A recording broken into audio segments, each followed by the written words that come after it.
Бажаю здоров'я, шановні українці. Good health to you, fellow Ukrainians. On January 26th, we withstood another massive missile strike by terrorists, a strike that fully confirms everything we have been talking about with our partners both the day before and since the beginning of our diplomatic marathon. This evil, this Russian aggression can and should be stopped only with adequate weapons. The terrorist state will not understand anything else. Weapons on the battlefield. Weapons that protect our skies. New sanctions against Russia are political and economic weapons. And legal weapons. We need to work even harder to establish a tribunal for the crime of Russian aggression against Ukraine and to compensate for all the damage caused by this war at the expense of Russian assets. Every Russian missile against our cities, every Iranian drone used by terrorists is an argument why we need more weapons. Only weapons neutralize terrorists.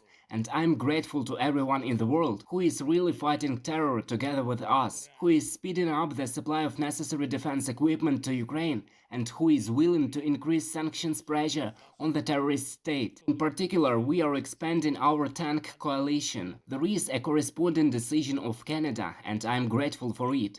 We already have 12 countries in our tank coalition. On January 26th, thanks to the air defense systems provided to Ukraine and the professionalism of our warriors, we managed to shoot down most of the Russian missiles and Shahid drones. These are at least hundreds of lives saved and dozens of infrastructure facilities preserved. And I thank our air forces, each and every one who on the night of January 25th and on the morning and afternoon of January 26 ensured the defense of Ukraine against terrorists, missiles and drones. I would like to especially praise the warriors of the 96th Kiev, 160th Odessa and 2008th Kherson anti-aircraft missile brigades. Unfortunately, it is difficult to provide 100% protection with air defense alone, especially when terrorists use ballistic missiles. On January 26th, there were missile hits. Unfortunately, there are wounded and dead. My condolences to all the families and friends.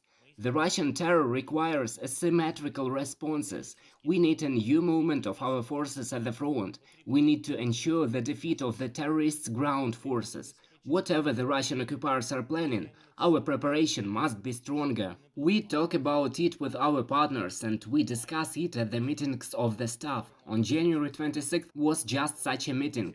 Details about the situation in the Donetsk region, Bakhmut, Vuhledar and the battle for Donbass in general. I'm grateful to all our units who demonstrate the resilience Ukraine needs, exhausting the occupier and destroying it. The more Russia loses in the battle for Donbass, the less its overall potential will be.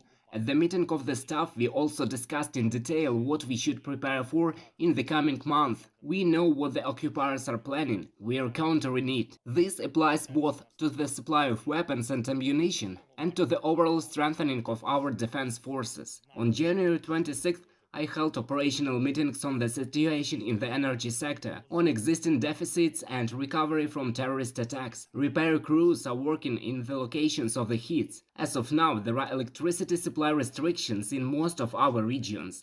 The most difficult situation is in Odessa, Lviv, Vinnytsia, Kyiv, Sumy, Poltava regions. Power engineers, utility workers and everyone involved in stabilizing the energy system will do everything necessary to restore generation and technical supply capacity. I thank everyone involved in this work. I also thank everyone in the world who has helped and is helping Ukraine with energy equipment. To every country, every company and every person.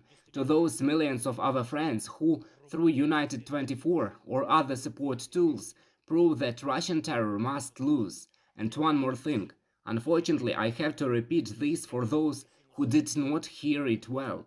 Any trip abroad by government officials, parliament members, representatives of local authorities and other persons authorized to perform the functions of the state or local self-government, any of their trips abroad must comply with the relevant decision of the National Security and Defense Council, which you have all seen. There will be no other trips abroad by officials or MPs in wartime. I think this is fair. I thank everyone who is fighting for Ukraine. I thank everyone who is working for our country and society. Eternal memory to everyone whose life was taken by Russian terrorists. Russia will be held accountable for terror. Glory to Ukraine.